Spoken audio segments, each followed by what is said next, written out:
Happy Friday, spooky friends! We're so glad you could join us for this special and very haunted episode, which serves as a meeting for our very own true crime cult. But not to worry, you've landed in the cult with all the flower crowns and none of the flavor aid. Take a seat around the fire, cuddle up to a baby goat, and get ready as we dig into the world of real-life horrors. In case you're just finding us for the first time today, allow us to introduce ourselves. I'm Aurora, and I'm here with my favorite true crime fighting pixie, Angelina. We've teamed up with some other creative minds to brew up a brand new project that should be right up your alley if you're a regular listener of ours. Bad Witches Productions, a new all-femme production company, will release its first horror short titled Vessel this Halloween. And it's made by us. Spoiler alert. And we're here to tell you all about it with today's special guest, the film's director, Fanni Fragner. Welcome, Fanni. Hi everyone. Hey, good to have you. So let's begin with a bit of backstory about Bad Witches. So what led to this creation of an all-femme production company? We would like to raise women's voices because, let's be honest, it's still much harder to move forward in this industry if you're a woman. Mm-hmm. And it's still a problem, let's be honest. And I think most of us saw how much harder is to move forward and get promoted if you're a woman, because men will still always choose other men to promote first before women because they always think they're better. And with Indeed. This production company, we would like to prove wrong. Yeah. They're not. And we would like to show the world that women can be leaders and women can make good films, what people will remember. And Absolutely. We also would like to increase the amount of women working in this industry because I think it's important. And also we would like to give like equal pay and more attention for women to raise their voices. Yeah, that's absolutely. Yeah. All right. There was that great, I don't know if anybody saw this, but there was a great little clip with Cate Blanchett recently standing on the Cannes Film Festival steps, where she announced how many female directors versus men directors had been on those same steps. I'm sure I'm going to get the numbers wrong here, but in like the past 2 years, it was like 87 female directors. It might have been in the history of the film festival. That, and like it was like 1,800 or like 8,000 or something female directors. Like the numbers were staggering. How few women were involved versus men. Unbelievable. And this needs to be changed. So that's the main goal of this production company. Okay, amazing. Why the name Bad Witches? It's actually a very funny story because when I was in LA recently for New Year's Eve, I got a t-shirt from Aurora which said Bad Witches Club. That was the t-shirt we were wearing to go to Disneyland. And so I came back and then we were thinking about names and we just couldn't find a good one. None of them felt like this is us. And then it just suddenly came to my mind that we have the t-shirt and I was like, Bad Witches. That's the name. Already asked. So then I was like, what do you think if you would choose Bad Witches? And then Aurora was like, yes. Oh, yeah. Good one. So let's talk a little bit about what femme means to you in this context, like aesthetically, politically, creatively.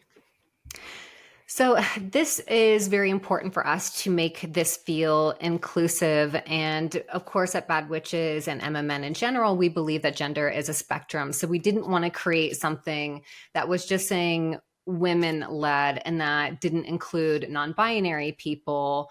Of course, trans women are real women, and we know that. But we wanted to make sure that the language felt inclusive for anybody that identifies with that category, that you belong here. This is the place for you. And so what kinds of stories do you want Bad Witches to tell long term? I think we are open to many genres. We don't have like a specific genre we want to do like all the time, because I think we are also open to do like slashers, to like deep stories, basically everything. But what's for me is very important that our film always has to have a meaning behind. So it cannot just be like a like a slasher without any meaning. I think also like slashers can have some kind of little substance behind that meaning. for sure. Yeah. And I think that's very important. Absolutely. We love a political twist. Yeah, for sure. Or something. Yeah. Some meaning. We love it. We love a twist. Yeah. So this first short film is a horror. What has drawn you to horror? Why horror in this case? Why horror? Like overall, why horror? Well, for a vessel, like why start with a horror? Well, we are very spooky bitches, and I don't know what else it could have been. And honestly, we were kind of right. And so, our first instinct was that we would look for a writer and we would look for a script for a short. And we knew we wanted to start with a short because while Fanni and I have worked in film for a while, it's still our first time doing something on our own. It's less expensive to make a short. And it's basically like a very expensive business card to show we can make a movie, we can make it beautiful, we can make it engaging. And then that kind of opens doors down the road. And we were looking at maybe working with like a new writer with a fresh voice. And it's kind of hard to like pair that up. So then we were like, what stories do we know? Could we write this ourselves? And this story is actually the true story of when I had a spirit attach itself to me. And I've told this story to people so many times because it's definitely part of my story. It really freaked me out. And, the aftermath of it and everything has been very significant for me. But whenever I tell people the story, they're always super engaged because it's wild. And so Fanni and I were like, something with this. So we were like, could we turn this into our first short? So we decided to go with horror just because I only really care about the scary things that happen to me anyways. Right. And I mean, from this story, you can only make a horror movie. You cannot make a comedy out of this. Well, I mean, you could try and spin it, but it might be, it might not hit the same way. No, a very dark not. comedy. Yes, right? So that kind of brings us to what makes horror a powerful tool for femme storytelling or political commentary.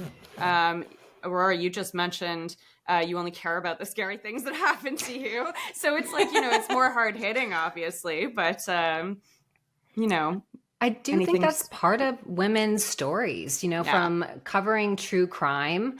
We know that women are so likely to be like victims of their partners and such. And I see all these like memes about, like bear versus man and such, and how women would choose the bear. And also, I had seen a meme recently that was like, if we lived in a world without men, women could go out at night wearing whatever they want and there would literally be nothing to be afraid of. Yeah.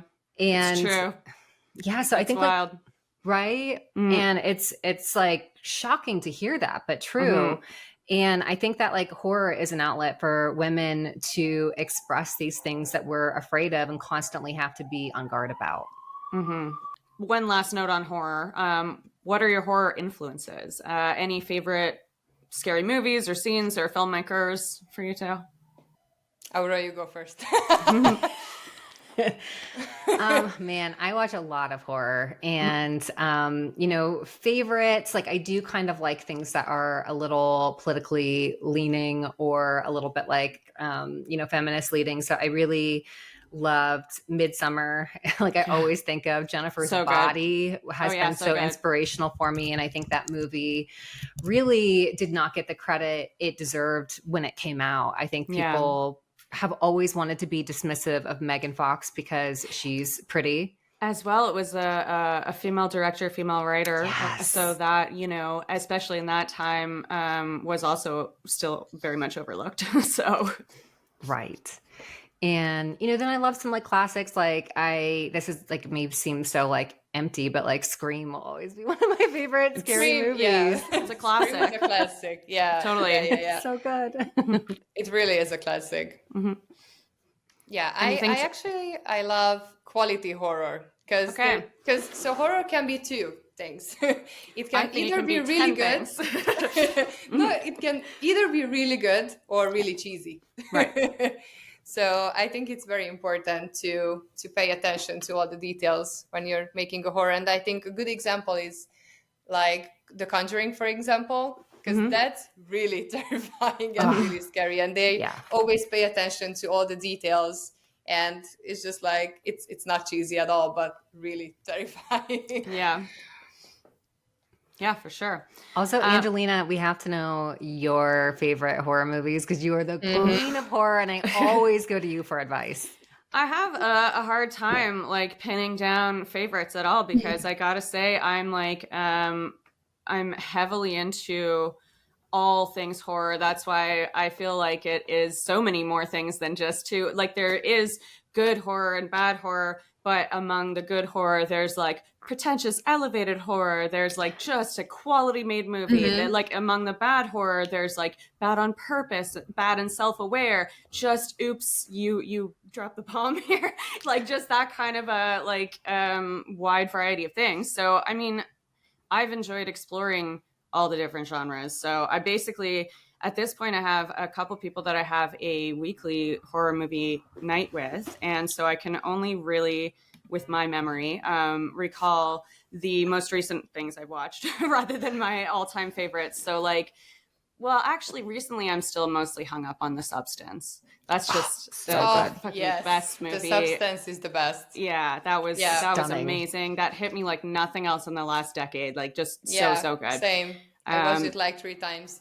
Yeah, so I love that, and like I don't know, I have a soft spot for like even classic monster movies, and then also like just like old Italian horrors or Argento and stuff like that is like super fun. I still rewatch a lot of those, but yeah, that's my vibe. Great picks. Thanks. Yeah. And so now onto this upcoming film, Vessel. How did the idea for Vessel come about? Now, Aurora, you mentioned this is based on a true experience that you've had. So let's hear about how that inspired you and how that went down.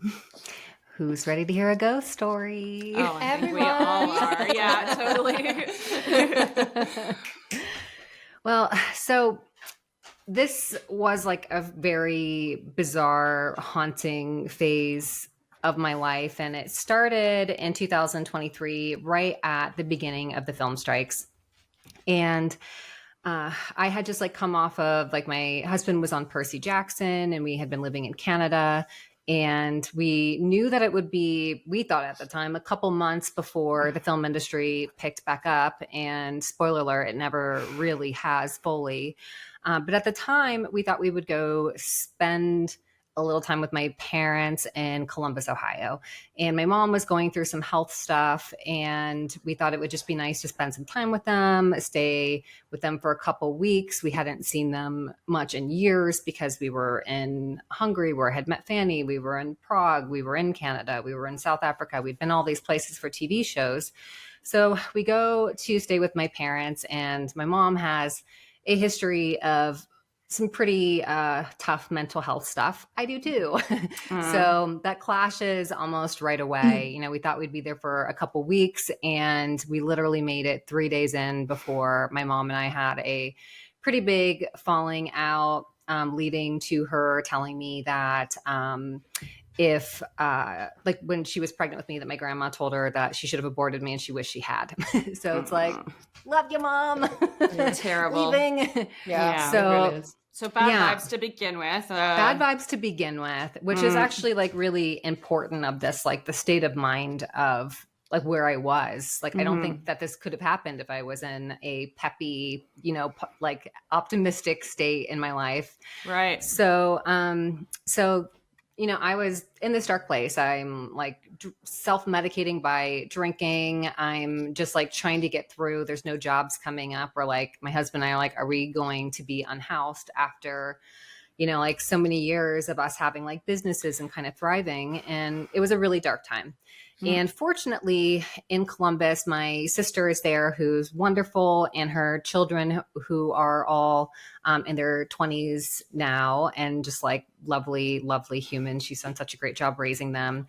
And I was spending quite a bit of time with my nibbling, which is the term for non-binary niece or nephew, Clay. And Clay and I are very close. Clay is involved in this movie, doing art and stuff for us. They're so talented.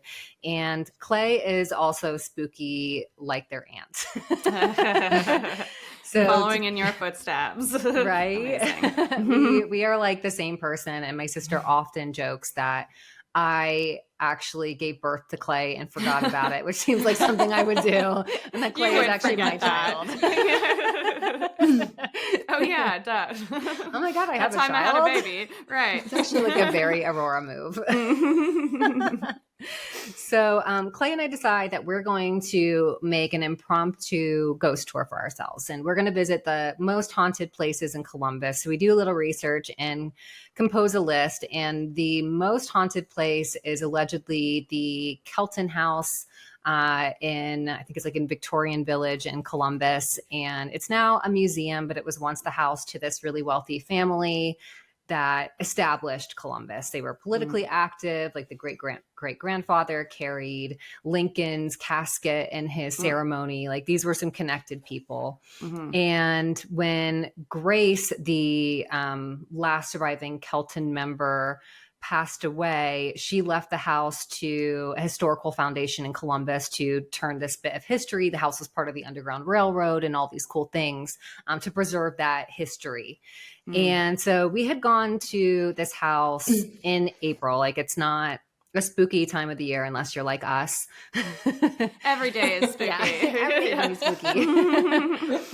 And, so while we're there, the tour guide is like very set on giving us a historical tour of this house. And there's like 10 people on the tour. And Clay and I are like, oh, like, are there any ghosts around? Like, can you tell us any haunting stories? Like, we're really trying to push this tour guide to like talk about spooky things. And she's not really taking the bait. And at some point she's like, well, like whenever we smell cigarette smoke, we know that was Grace, the last person to live there, because she smokes cigarettes, since like we know like her presence is here. And she's like saying that occasionally there's like flickering lights, and there's a number of people who died in that house throughout the years, like from a child falling out a window to like a soldier who came home from war. And it's like there's a lot of like entities that people have seen or like experienced while being at the house.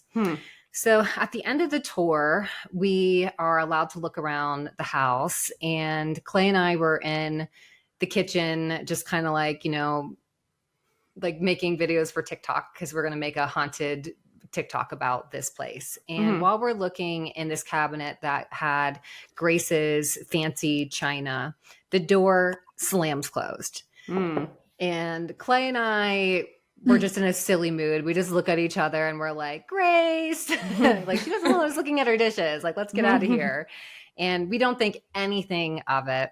And we go to leave the tour. We get in my Jeep, and it's like started to rain. It's gotten kind of chilly from the weather earlier in the day. So I'm like trying to crank up the heat, and I'm like pushing the button in my Jeep to raise the temperature, and it's not doing anything. And like 5 seconds later, it just shoots up like 20 degrees. And again, Clay and I are like, Grace, thinking it's just like silly, nothing to it. But then over the course of the next few days, some strange things start happening to me. And the first one that I really picked up on is I'm not sleeping. Like every time I try to fall asleep, it's like there's this orange light in my sleep. Like there's like this aura or something in my subconsciousness. And normally when I go to sleep, everything's just lights out black. Like I'm actually like a pretty good sleeper most of the time. Like I fall asleep really easily. And like I don't usually remember dreams and stuff. I'm just kind of out. But like during this time, I can't sleep. And there's like this orange light in my sleep. And I'm like sleeping with an eye mask on. We're in this like old warehouse that's been renovated. So there's actually no windows in our room. So it's like this very dark interior room and I just can't sleep. And so then my dog starts acting weird and he is growling at me while I'm sleeping. And so like the first time this happens, I get up and assume that he needs to go for a walk. And he's not the kind of dog that like does this. Like he's healthy. It's very rare that this is actually, I think, the only time he's ever woken me up like in the middle of the night to go for a walk. Like it's just not like him. So I'm like, oh, maybe his stomach's upset, maybe something weird. So like I take him for a walk and he's just kind of like, what are we doing out here? And like he pees once and like whatever. It's clearly not that he has to go to the bathroom.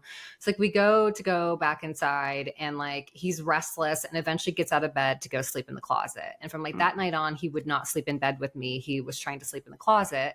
And like So normally, like he's not like the cuddliest of dogs, but he likes to steal my heat. And like he likes to like sleep like right up on my face, like against like my chest. Like he's a very selfish little dog. So, he's acting weird. And like, again, like I'm not picking up that something is necessarily wrong.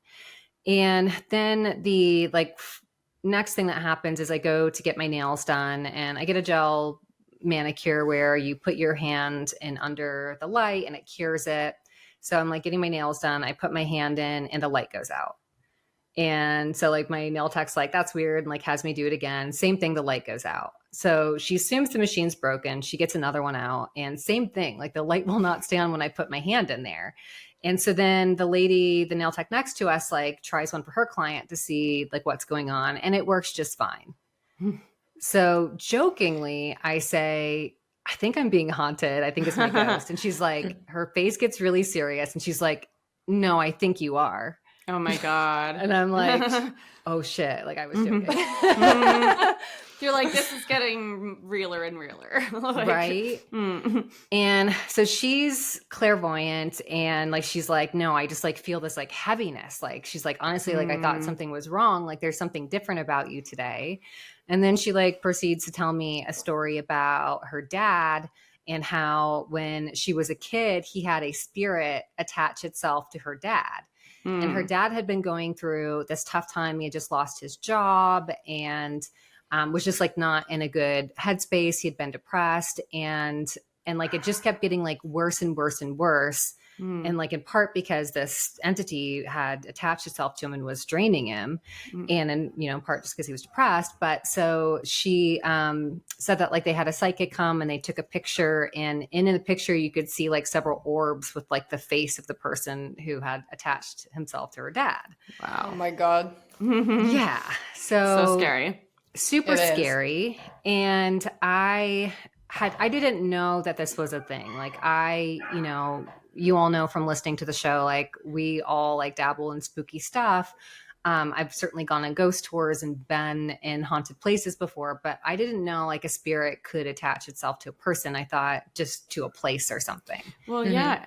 And that's the other thing, like, sorry to sidestep, but with movies, like what makes this so unique because it's like typically the trope is like the haunted house, right? It's like the main thing is you just can't stay there, like no matter how much you want to. But like, what if no matter where you go, like that's so much scarier. Like it's with you everywhere. Really but also moving away from a house never works. No, I know that's from the movies. It never works. True. It will find you. It will. For sure. But so, I'm freaked out and like right away I wanted to contact a medium and I started looking at mediums, but I was in this financial place where I can't afford a medium and I just didn't know what to do, but I'm like super freaked out. I'm not sleeping. I'm exhausted. I'm already run down from everything that had been happening in my life. So I turn to witch talk. Perfect. Like anybody that's a poor would do. As one does, yes. Yes. And I find a bunch of like posts about spirit attachments. It's a real thing. It happens. And basically like what I learned was that if you are in a place where you're depressed, if you're abusing substances, if you're in a dark place, spirits are more likely to attach themselves to you because likes match like. So like energy seeks like energy. And there's a good chance that that spirit before they died could have been depressed or scared or something before they died. And so they see that in you and they feel it and it feels comfortable to like attach itself and kind of go along for a ride. It's like, hey, we're both depressed together. So I think that's like what had happened was like this like entity like felt that in me, like this darkness. And so, you know, I found like tons of advice on like how to get rid of it, which is kind of a similar process for how you would get rid of a spirit in your house. You know, you can do like a smoke cleansing, preferably not with sage, because that is, of course, protected by indigenous communities, but there's tons of other herbs that you can use to do a smoke clearing. And basically everybody's like, you just talk to the entity and say like nicely, because we don't know if this is a demon or what this could be. Well, and you don't obviously really want they're to bad vibes. They're upset. They're, you know, so. Yeah. Like have some empathy, basically. Like have some empathy. Like this isn't like, unless it's a demon or something, which I never really believed in. But either way, I mean, like a demon, you're going to be like, you asshole demon. Like, does that work? I don't know. Like, yeah. Like some people were like literally like, get the fuck out of here. And I'm like, I don't really want to talk to like, seems like a bad angle. Yeah. So anyways, like that's what I had learned. And that's kind of where we'll end the story here because things did get worse. And we don't want any spoilers. Yes. And that's where Vessel picks up. So the situation in our movie is going to be, you know, we'll certainly address the haunting and unveil that in our character who's actually named Grace after the ghost, because I really do think that Grace did not have bad intentions for me. So I wanted to honor her in this. A little tribute to Grace. Yeah. And also I don't know that the ghost was Grace necessarily. You know, I honestly think she was probably pretty cool. Yeah. And also like, you know, I was like learning a little bit about the history of the Kelton House. And I definitely, if you're into hauntings, I encourage you to like look this place up because it has such a long, cool history. But Grace, I kind of think might have been queer. And she never got married. She never had kids. Like matches like, right? Right. She's and I was like, that's probably why she liked me and my nibbling. Yeah. Amazing. She felt safe. Right. But she never got married. She never had kids. And she always lived with like her female friend that she like traveled the world with. And they were roommates. Yeah, exactly. So I think she was probably very cool. And, you know, she just, if it was Grace that attached herself to me, I'll never know like what this entity was. Yeah.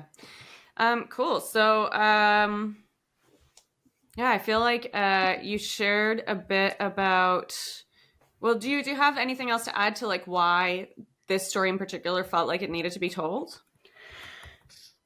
You know, first of all, like it was just opportunity for us. We also like want to address in this story, you know, like sometimes when I tell people like they act like I'm silly or whatever, it's like this like concept of like women being believed about our bodies is really important to us. So it's a fun story to tell. We're certainly going to have a little twist in our movie that's unexpected, and we hope that Angelina can love it. Very exciting. And I just think it's a fun one. I think people will enjoy it, and we've like kind of found like a way of format to like break it up into this great 10 minutes of intensity, like kind of at like the worst, most down I was during this entire haunting. So it's going to be a roller coaster ride. All right. Well, let's share a little bit about the writing process, like how Aurora, you and I collaborated on a lot of the script. What came easily? What challenged us? What did we run into? Let's. This was great. And, like initially I was going to write it myself because I'm like, it is, like it's something that happened to me. But also I find that I can't do anything on my own. And, like Fanny and I were talking about it and we're like, there has to be like a really good twist, like it's horror. Like we have to like make sure that we tell this story correctly. And then I couldn't help but think of you, Angelina, my favorite spooky bitch, and how, we had always written all of our episodes of MMN together, and I always loved our partnership. So I had gone to you with like a problem to solve, and I was like, I just don't know how to end it, which is like so me. It's like I can write the beginning of this, like whatever. But so I brought it to you, and you had like an amazing idea from minute one, like literally like in our first like 15 minutes of conversation, you were like, how about this? Oh like, man, it was so fun just being approached about that because, well, I mean, obviously we get busy. There's so many different things that mess with a flow of putting out projects together and working on writing things together. But it's been a little while, and I love, writing with you in general. Like, I think our voices blend together well. We have like not an identical vision, but like one that's sort of harmonious, I suppose. So It's like, I feel like that produces some cool things. And I guess I've had a bunch of cool little ideas bouncing around in my head that have been waiting for something to latch onto. So this was perfect. And now that Bad Witches is rolling and you're looking for other, potential projects to dig into with that, I think there's a lot of cool things that, I could hopefully collaborate on, and a lot of other cool people that I can think of that you guys will probably bring into the circle as well as we move forward. That's very, very exciting. Like we were sharing revisions, like we would do one version and come back and kind of like, this isn't working, this is working. Like, and then we had things where, Fanny was part of that process. Cause like you and Angelina and I have written things before, but we've always done it for storytelling. But then when you're making a movie, there's timing stuff. And it's like we had some like scenes that weren't working with timing, or Fanny would come in, and then you and I would have to go like back to, the drawing board and like, okay, like now we have to create more time for this, for, there's two people in the scene for the one person to like do this task. Like it can't happen instantly. Like if you're just like talking about it. Yeah. It's when you're writing a script, it's always important to play the whole thing in your mind and to see it in front of you. So you have to visualize the whole thing, and then you can make a good script, which actually works.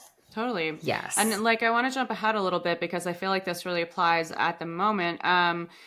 Aurora, you and I obviously wrote all these true crime podcast episodes together, and a lot of projects in that vein. So like, how do you feel that compares to working on Vessel, like researching, recording true crime episodes? Does that experience come into play for you, or?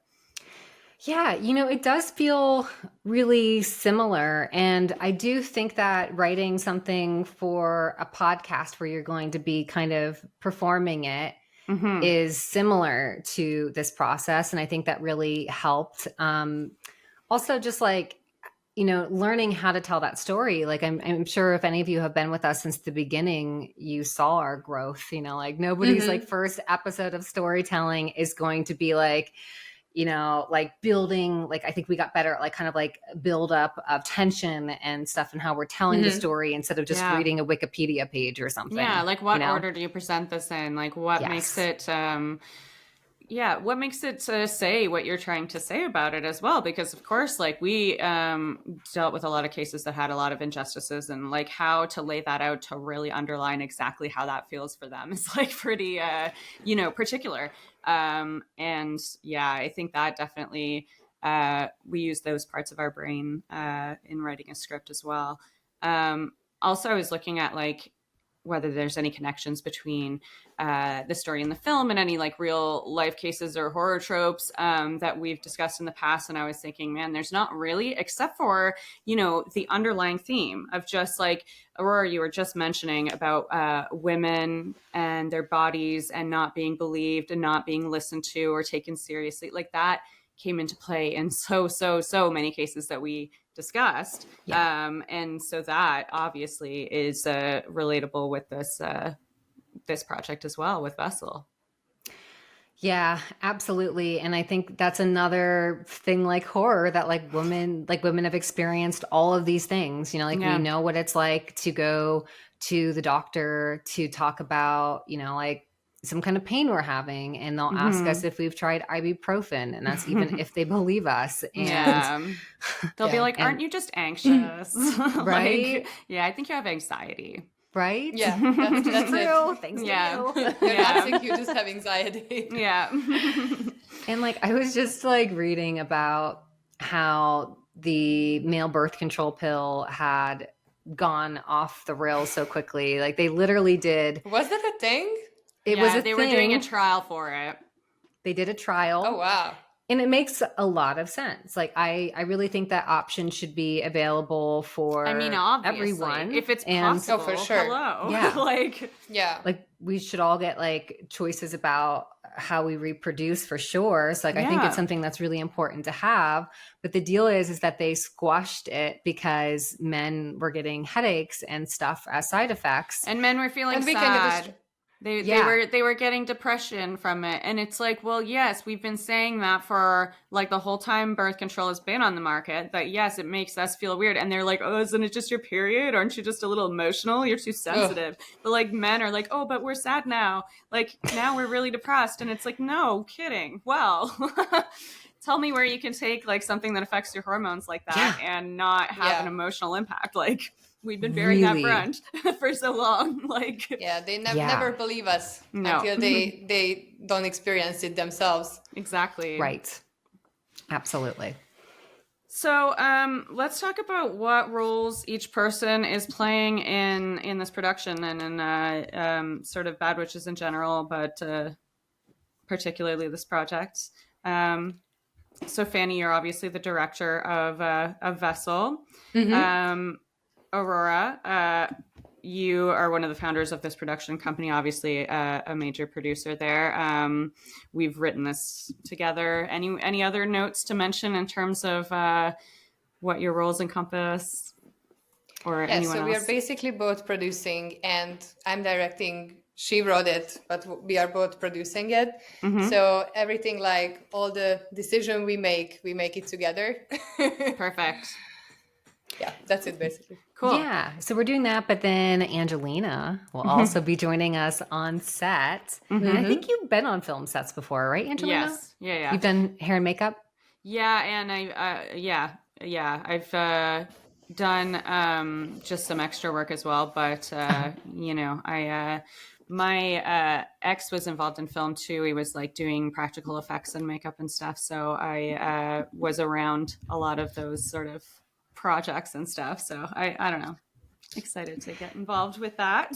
Yeah. And for those of you who don't know what a talent Angelina is, like there's literally nothing you can't do. Like all of our t-shirts and merch we used to have for MMN was all designed by Angelina. She's a very talented graphic designer. Her apartment is so precious. You're so good at we'll be converting that talent to like set deck and specifically the production designer. So she's going to be overseeing our sets, our props, everything, making sure that everything looks very real, very spooky, very haunted, very authentic. Yeah, the best way I can describe like what I do is just being like a jack of all trades in the creative department, and I feel like that is what a film calls for, right? So it's fun to like feel out all trades. Thanks. That's nicer. Fanni, as the director, we have some specific questions for you. Let's jump into those. Let's start by telling us a little bit about your career and your vision. So I'm an assistant director, and I've been working in the industry like for 5 years. And I was always working on international productions and collaborated with the biggest directors. For example, Denis Villeneuve on Dune Part 2. Nice. So these directors were always a huge inspiration and made me to go to the path when I also want to direct. And yeah, I decided to direct myself because I want to create stories. I want to bring stories to life, and I was always in awe of how you can make some magic from like a piece of paper. So I want to explore that more and telling stories. Cool. And did it feel like horror was always going to be a part of your journey? Always. I always loved horror, and I was watching a lot of horror movies since I was a kid, basically. Which, to be honest, I never dared to watch alone. I'm just too terrified. Fair. I need a Also, partner. I you mean, know, like, I can because you always. live alone, like I never could when I lived by myself. Same. That's when I No. discovered that I was always like a avid horror watcher, and I was like, the scarier the better. Like, give me what film terrified you. And then when I moved out on my own, I was like, oh my God, like every noise is Yes. someone breaking into my apartment. Like I'm going to die. Yes. Yeah, the scarier the better if you're watching it with someone. So, yes, Yes. exactly. But also, I could always watch like slasher movies, for example. Yeah. But nothing with ghosts and demons or any paranormal activities. That's what gets you. Yeah. Yeah, for sure, for sure. So what was your first reaction when you read Vessel? I loved it from the very beginning. I knew that Aurora can write. I always knew that because she was writing those stories and I always enjoyed them. But I didn't know that she can write a script like really good. And from the beginning, I was able to visualize it. And it's very important, I think, because I was reading scripts and I was like, so what should happen here? Like how this is connected? And with Vessel, I just always knew how to connect the dots, you know? It was always like, it was immediately in front of my eyes. So that's why I loved Vessel. And I think the story itself is just like crazy. And it's even more better that it's a real story. Yeah. Yes. And were there any elements of the script that stood out to you right away? Any specific elements? I would say like, so when you're watching a horror movie, it's very important always. I mean, not just a horror movie, but any movie, that it's always very important to keep you on the edge the whole time, to not get bored. Because honestly, personally, I hate slow burning movies. If it bores me for like 15 minutes, I turn it off. Oh yeah. So for me, what I love about Vessel, it never becomes boring. It just like keeps you on the edge like the whole time. And it's full of surprises. I don't say more. You will see. How does it feel to be directing a story that's based on a real haunting of a friend? I was always been fascinated by true stories. So always when I see in the beginning of the movie that it's a true story, I watch it differently. It becomes more interesting, you know?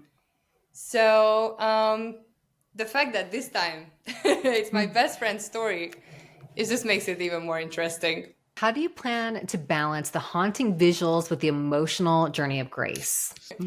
So I want to pay attention to both properly because I don't want either to fade because of the other one. So I plan to use the haunting visuals as a reflection of Grace's inner emotional journey. And the supernatural elements basically will mirror her psychological state, where her isolation and grief, for example, and rather than like overshadowing her story, the imagery will be like intimately tied to her experience. So it will evolve as she unravels emotionally, basically. So I would like to keep the balance. Nice. One comes from the other one. Are there any films or directors that influence how you'll approach this project? Honestly, no. I don't have a specific director of film in my mind because I saw so many. I'm just trying to pick and take a little bit from each and then putting it together to make my own. Nice. And have you ever had a paranormal experience of your own? No, and I hope I never will. Hopefully not while making this movie. Oh, I had, and I just remember for that. Oh, it's crazy. So when I was living at my parents' house like years ago, and my boyfriend was sleeping over, and we saw a shadow walking in front of the door, and I just thought that it was just me. But then he was like, "Who the fuck is that?" I was like, "So you saw it too?" Oh. And that was crazy because it wasn't just me. But also after that, we both heard that someone was running towards the bed. Oh my God, Like that's you heard so the steps, scary. and it was just not me, because he heard it too. It was Oof. literally like someone was running towards the bed. That's so scary. A running sound is horrifying. Yeah. It's scary. It was just a sound. We did not see it. Ugh. We did not see a shadow or anything. Very but creepy. We had this feeling, and we heard that someone is like running towards. It was crazy. Oh my God. Yeah. So I actually had. I thought I did not, but I had. What kind of atmosphere? But Angelina, have you ever had a paranormal experience? Well, yes. I mean, yes. I think I shared a ghost story with our listeners before, probably for like a Halloween episode or something like that. But like my best ghost story that comes to mind is when I was living in Newfoundland with my ex, and basically we were staying at his sister had like a big old house in this old port town that like was the original main city of Newfoundland when like Vikings and stuff were coming, like before it was really developed and settled or whatever. So now it's just like a rundown old nothing town, but there's like big grand old architecture, obviously really old stories, and we were staying in this big old purple house, which had like, a back staircase, like a servant's quarters sort of area, like all of this stuff. So lots of stories there, I'm sure. But on top of that, allegedly the next door neighbor who died the summer before we were there was just fixated on this house, was like, your house is a beacon, this big purple thing, like especially in the snow, it just like is I love it, obsessed with it. And so then she passes. That's another contender for, what could have been happening here. But we were staying outside in like an old like Airstream thing. And then we were watching movies, whatever, scary movies, of course. We come inside to use the bathroom and grab snacks and whatever. So I go to the kitchen. He goes to the bathroom. We're kind of groggy. We've been laying down watching movies. I wasn't really thinking anything of this until we started talking about it, but I saw a little something. So my ex stepped out of the bathroom and I said, "Oh, like who was down here? Who just went upstairs?" And he's like, "What are you talking about?" And I was like, "Oh, like I just saw like legs and a nightgown, like going up the stairs." And he goes, "Legs and a nightgown? Where was the rest of them?" And I was like, oh my God. And then he goes, "Who wears a nightgown?" And I was like, oh my God. And so I was just like, right. And so then like we went back outside and we're like terrified. And then oh my God, the next morning when I told his sister about it, she was like she had felt something, and she was like, oh my God, you're like getting me here. Like, wow. So, and she was convinced it was the lady next door that had died the year before. So right. Yeah. Wow. Aurora, what was your craziest story? I've had a lot. I'll tell I don't think because I've told like my haunted house in Texas story on MMN before, so I feel like y'all have heard that. But one I had recently this past summer was also in Texas. That place is so haunted, in Austin. And we had just moved into this like new house while we were working on 1923, and I'm like unpacking, and like a couple like weird things happen. Like I had put a water glass on my nightstand, and I had like gone to get a coaster for the water glass because we're in, essentially like an Airbnb just for like a month. And I like went out to the living room to get a coaster because I like to be respectful of space. So like my water is there, and I come back to get it and it's gone. And I'm like, where, like, was I walking around with it? Is it in the kitchen? Like, whatever, like, it's nowhere to be found. And my husband gets home, and like, I don't know if I was like, oh, did you move it or something? 'Cause he's always like taking my shit, like putting my glasses like other places, whatever. And he's like, I saw it in like the weirdest place. And when I saw it, I knew you were going to think I had moved it because it was such a weird place for it to be. And it was on like this like weird shelf in our bedroom, like on a top shelf that would have been like hard to reach. Like it had moved and like, there's no way I would have like put it there because I hadn't been over there. So I didn't like think much of it because, I do have ADHD. So like I could have moved it myself. But then like I saw like a cat that wasn't there, like out in front of our house. And then the weirdest thing, because again, that could kind of be explained that like, who knows, I could be hallucinating anytime. Yeah. But the weirdest thing was like, I was like in the bedroom and I heard my dog growling and it was like his, I want to play growl. Like he'll go get a toy and then kind of like entice me to play with him by like doing this low growl. And so like he was doing that in the hallway. And I go to like, I have like this rule that if he wants to play, I stop whatever I'm doing and play with him because after losing my like soul dog, like I take like playtime very seriously with my pets. Yeah. It's like I like stop what I'm doing and I go to get the toy and he's not in the hallway. So I'm like, okay, like, God, he's really making me work for this. And I go out to the living room and he's fast asleep on the front couch. Oh, It's like, I think it was like a mimic ghost or like a trickster spirit or entity Spooky. or like something, but like, Ugh. I like definitely people would come over after that. Like I didn't want to be alone in the house and be like, no, there's like a weird energy coming from For the sure. kitchen, like specifically. Oh my But God. that house I definitely think had an entity that may not have been a ghost. Yeah. Fanni, what kind of atmosphere are you hoping to create on set? So I want to create an atmosphere when everyone is focused, collaborative, and safe. That's very important. Safety is always important. And since we are dealing with this psychological tension and supernatural elements, it's very important that the actors feel supported and they can bring their best performances. So I really want everyone to be focused. And at the same time, efficiency and clear communication is very important. And I'm an AD, so I know how important it is for everyone to know what's next and what shot we are doing and 100% be informed about what's coming next. And I also would love people to be able to enjoy it and do not overstress anything. That's fair. You got to be having fun. So let's get into how can listeners help to bring Vessel to life? I think you can both answer some of this. We really need your financial support. Let's just cut to it. Anything you can do, like sharing this episode, sharing our social media. But a really, really amazing, helpful thing to do would be donating any amount that you can spare to our Indiegogo. We are taking very seriously, like paying our crew, providing meals for them. Nobody is going to be a volunteer on this set except for probably Fanni and I. If we don't meet our fundraising goals, it's fine.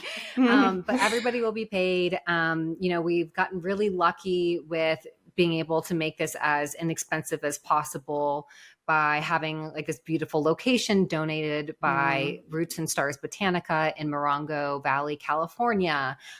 It is a tarot shop and it is stunning and it's like the perfect location. And the owner, Chakra, is an amazing medium. She definitely reads my cards for me. And I also sometimes work at her shop doing Ayurvedic coaching sessions with people, but we, are getting as many things donated as possible. I'm going to be doing editing. I'm used to doing editing on, our videos for social media and for our YouTube and stuff. We are probably having visual effects donated by my husband, who just won an Emmy for visual effects, and Percy Jackson. So it's going to look stunning. But we really need your help with resources for those things that we can't get donated.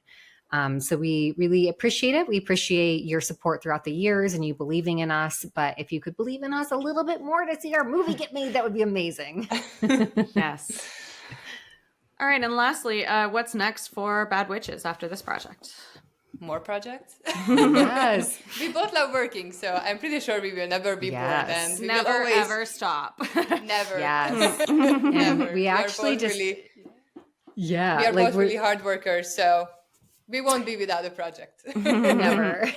But we Never. also have a great idea for our first feature. And there's a chance we'll turn Vessel into a feature. If you all love it, we can do this full story, but in an interesting way that it feels a little new for y'all.